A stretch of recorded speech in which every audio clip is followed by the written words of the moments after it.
You need winners? Let the Sports Advisor show you how to make money. General Manager Al DeMarco, a former sports reporter and contributor on Fox Sports, MSNBC, and Comcast Sports TV, brings over 25 years of handicapping experience to the table. CEO Steve Budin, the author of Bets, Drugs, and Rock and Roll, is the man responsible for creating the sports betting industry. Together, they are the Sports Advisors, your number one source for winners. Week 6 of the NFL season has arrived. The marquee game, the Chiefs and the Bills. We're going to break it down for you. But first, we're going to start with the Tampa Bay Buccaneers taking on one of the most disappointing teams this season, the Pittsburgh Steelers. And Steve, which way are you going in this one? Well, I mean, Al, Pittsburgh utterly destroyed at Buffalo. Hard to ever bet them again if you watch that game. If you didn't, you could maybe read some data and try to back up your own opinion. 38-3 was the score. It was their fourth straight loss. Rookie Kenny Pickett, I guess not bad. 34, 52 passes, 327 yards. But he still hasn't thrown a touchdown pass in the NFL. Can't win games in the NFL if you don't score touchdowns. And what's even worse, Al, is the injuries for Pittsburgh. The offensive line is affected. The receivers are affected. The defense is affected. It's a disaster. The Bucs offense, they really could wake up at any minute. We expect them to, but their defense is tough right now. 19 sacks already this season. They're only allowing 17 points per game, so not so much for Brady to overcome. Don't forget, the Bucs built a 21-0 lead before they almost blew it against Atlanta. Steelers are in a tough spot here. I got to go with the Brady bunch. I'm going to lay the wood. The problem with both teams here is each of their quarterbacks, Pickett for the Steelers, Brady, of course, for the Bucs, both of them threw the ball over 50 times last week. And that is not a recipe for success in the modern day NFL. The Bucs did snap their two-game losing streak with that 21-15 win against Atlanta. But once again, the Bucs defense had that breakdown. You jump out to that 21-0 lead, and you're playing at home, and you let the Falcons come back. And if not for a bad call by the referee in that one for roughing the passer call on Brady, the Falcons could have retained possession late in that contest and made one perhaps late charge. I have to go with Tampa, though, as well here because, listen, the Steelers have shown us absolutely nothing. Mike Tomlin, overrated as a coach. The Steelers don't have a lot of talent. And this is not a bad price for a better team, even though the Bucs haven't played that well this season. And when you have a Steelers team that is only averaging 15.4 points a game, which is third worst in the NFL, and a total of 295 yards per game, which is the fifth worst, nothing is necessarily going to change. So not a great game. This is definitely my who cares game of the week, but I will go with Tampa in this one. Let us just quickly remind you, you see it scrolling at the bottom of the screen. If you happen to be watching us online, you can take advantage and get all the plays of all the handicappers at thesportsadvisors.com simply by using the one-day free all-access pass. And Steve, unlike a lot of things in this sports handicapping industry over the past 30 years that we've been involved with it, free does mean free, absolutely free in this case. Yeah, it's not just a great feature, Al. It's a unique feature. No other handicapping company has ever done it, and they never will because they can't. They don't own their handicappers. Their handicappers don't work for them. They pool all the same handicappers from all the same sites, so they really have no direction as a website. We have our own handicappers. We can give away what we want. We can do what we want, and we do just that. We let everybody peek behind the curtain, see what's going on backstage, see what an actual, paying customer gets when he pays for those picks, and we're very confident that when they see that, they will like it, and they keep coming back, and that's exactly how it's been for 20 years. And listen, guys, if you want Sunday selections, you can get them for free, or maybe you want Saturday's picks, you can get them for free. The opportunity is yours. The choice is yours. You pick the day. And in some instances, you can get a second day for free as well. The cost of the free all access pass is $99 if you were to pay for it. But the real value comes into that you're getting over 10 handicappers picks. If you were to buy them all individually, it would cost you well over $1,000.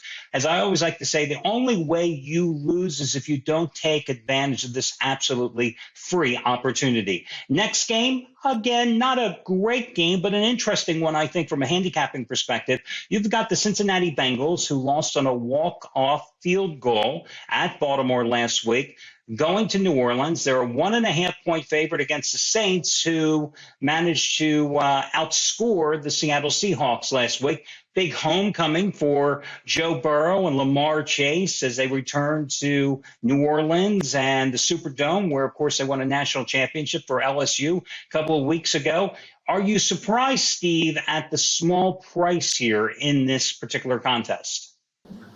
Well, I'm not. New Orleans showed some spark last week offensively. It's the post-Drew Brees era finally taking hold. We waited to see this for a while. I think we saw some signs of what they'll look like in the future last week. But back-to-back tough games for the Saints, Al. The thriller in London versus the Vikings.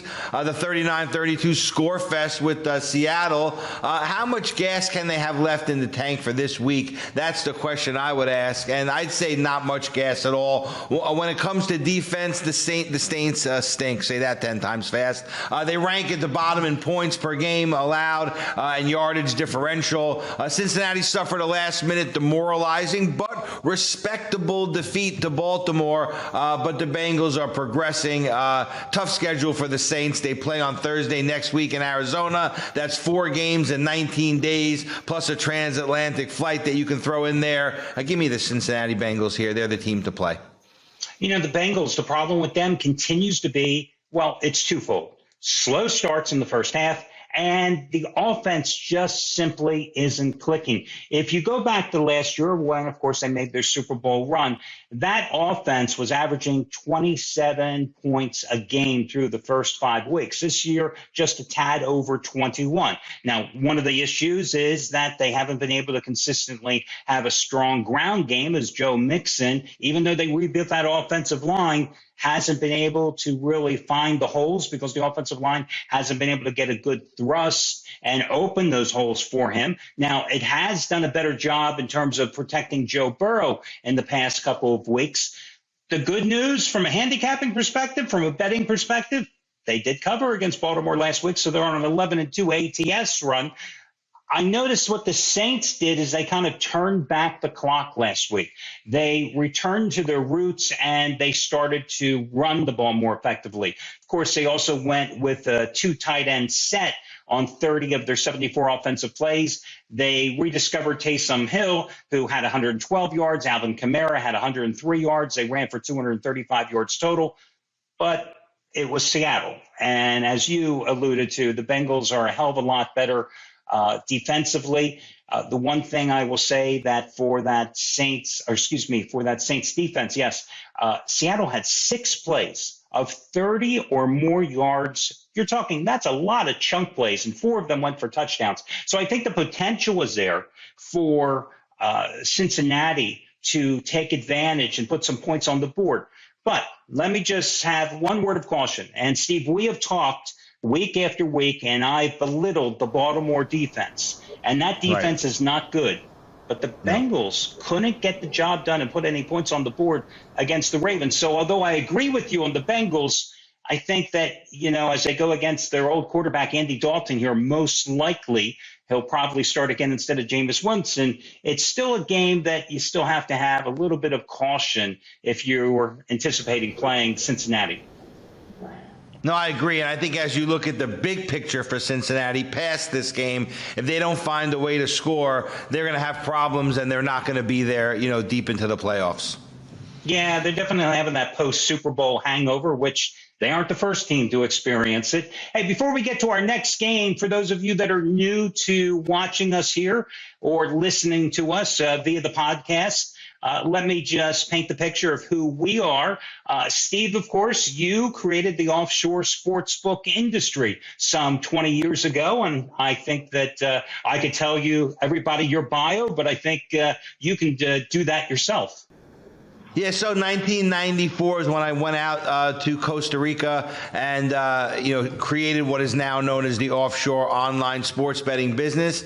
4 years later, came back to the U.S., figured things out, met up with Al, and we together created Al's vision, which was going online with sports handicappers and changing that whole industry, making it transparent. So both of us kind of, in this industry have been trendsetters and creating, all the new things that everybody enjoys now as normal. When we did it, we were the first to do it, and we're still 20 years later doing it today. My background, guys, listen, I was a sports journalist for over 10 years, managing editor of National Sports Wire Service.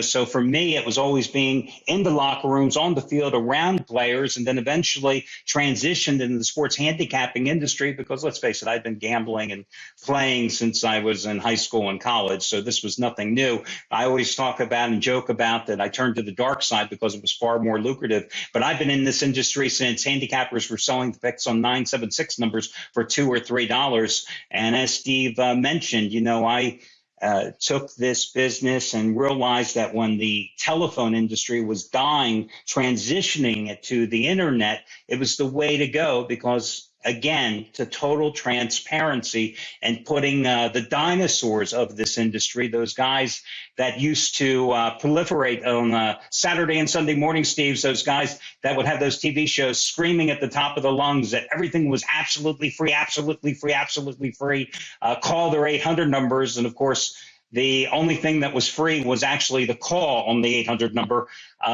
We changed the entire industry by bringing it online. So that's our backgrounds as we move on to the next game. This is kind of an interesting contest. I don't think anybody 6 weeks ago would have projected that the New York Giants would be 4-1, but what an amazing turnaround and what a comeback by Big Blue in London last week against the Green Bay Packers. But, if you've been watching the show religiously, I've told you all year long that Aaron Rodgers and the Packers would suck this year, and they proved it again last week. And I think that win was a testament to that. I think really that it was Aaron Rodgers and the Packers losing that game as much as it was the Giants winning that game. We got a great game this week, Baltimore and the Giants. Look, both of these teams improved last week. I think the Giants, in my gut, are going to have this back-to-earth moment this week. I think Baltimore has too many guns on offense for this Giant team. The Giants are having an amazing season thus far. There's no way to say no ifs, ands, or buts about it. But can we lay, why wouldn't we lay under a touchdown with the Ravens? They're a far superior team. I looked at this game. I thought it should be 7 or 7.5. I'm going to lay the points here with Baltimore. One of my favorite phrases, reality versus perception. People see what the Giants did and they see that 4-1 record, but props to them for winning last week in London. But let's remember they were down 20-10 and they looked like they were dead before the Packers, as you said, and I agree, let them win that game. And because Baltimore struggled against a far better opponent at home in Cincinnati, that's why I anticipate or I look at this number and I say that we're getting line value with Baltimore. Now, granted, 5 is like being out on an island. You have to really win by a touchdown.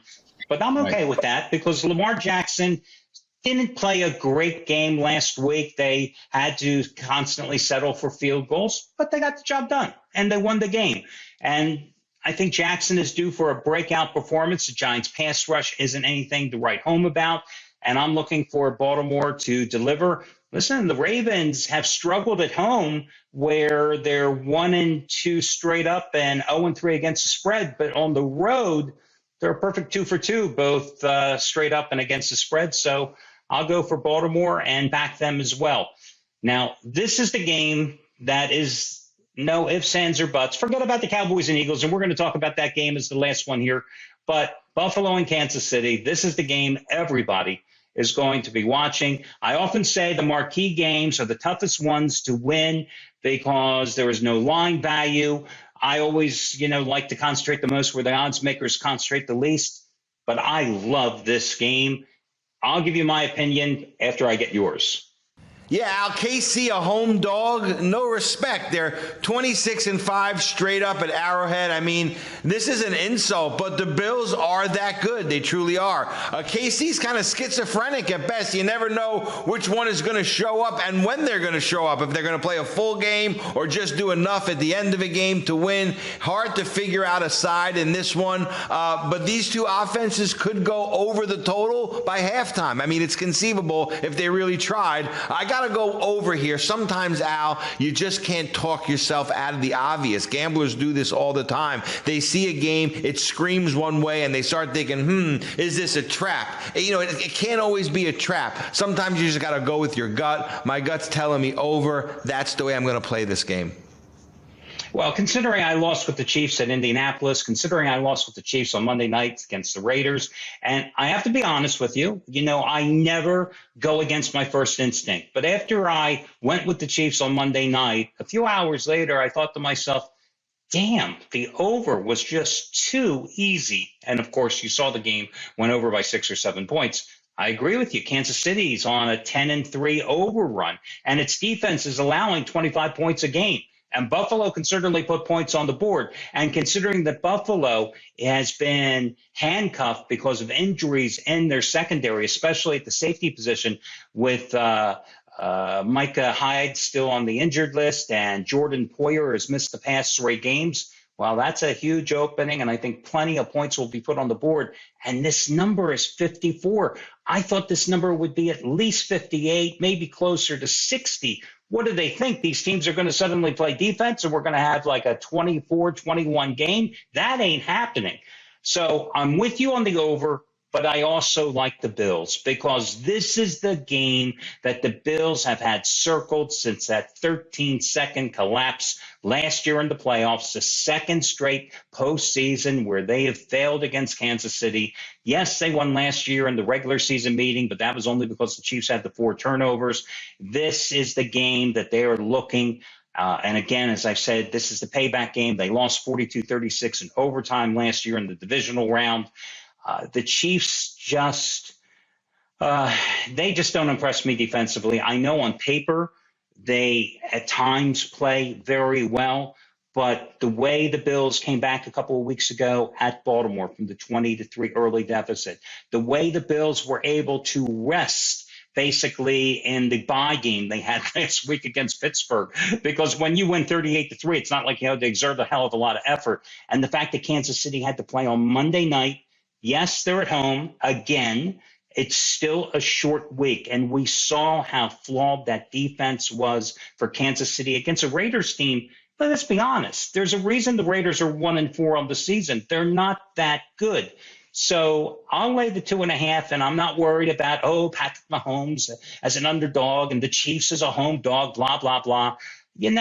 People get so hamstrung by numbers sometimes that they forget that the eye test is often so much more important than ATS trends and numbers, and they get manipulated into having their perception warped. So I'm with you on the over, love that play, but I'll take the Bills as well.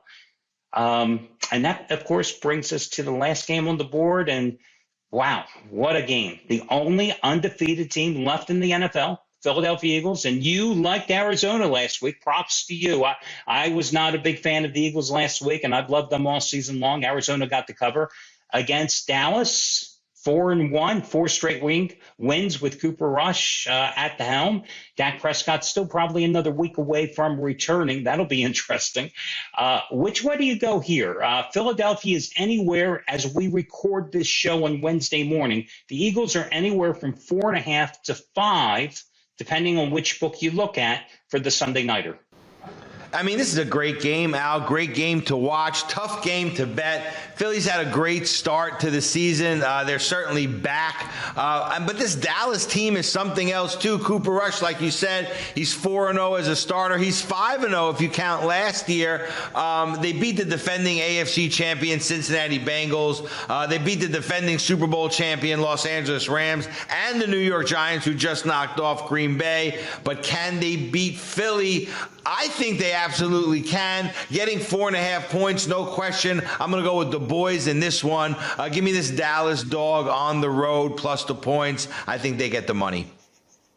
Tough game to handicap, tough game to even analyze, because I'm not surprised. And listen, I grew up in the Philadelphia area, long time Eagles fan, still am.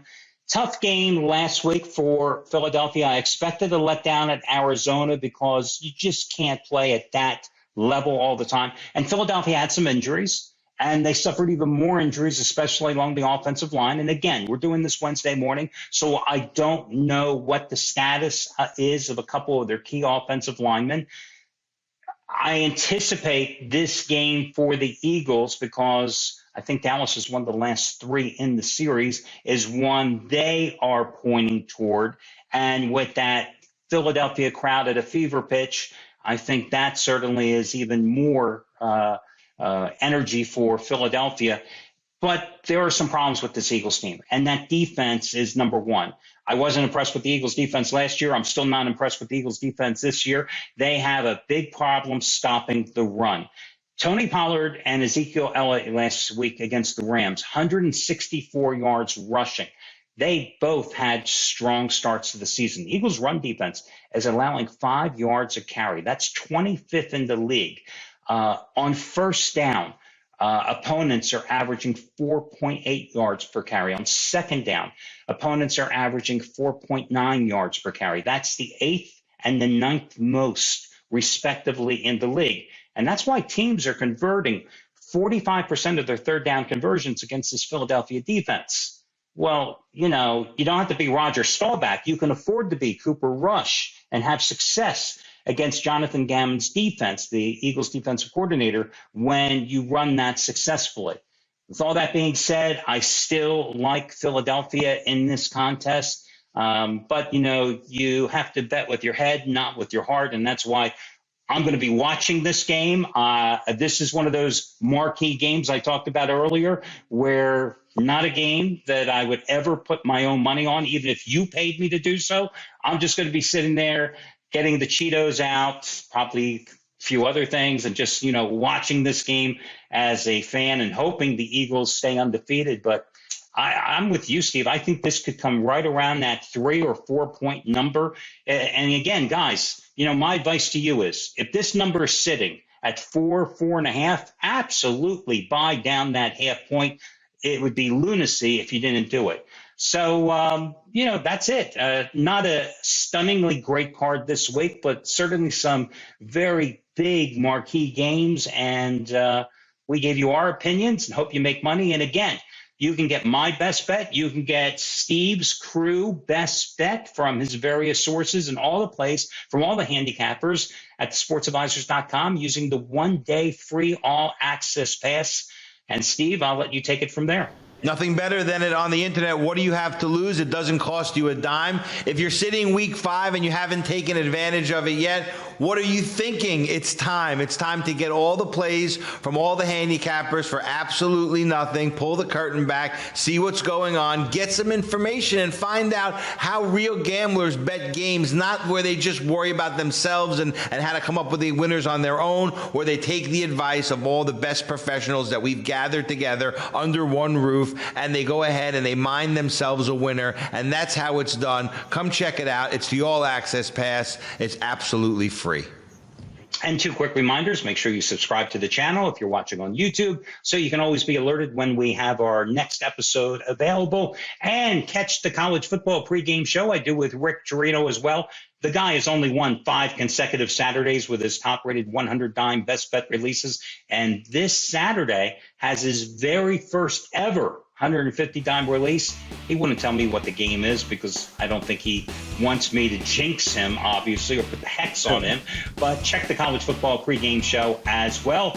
For Steve Budin, I am Al DeMarco, and we will catch you next week right here with the sportsadvisors.com NFL pregame show.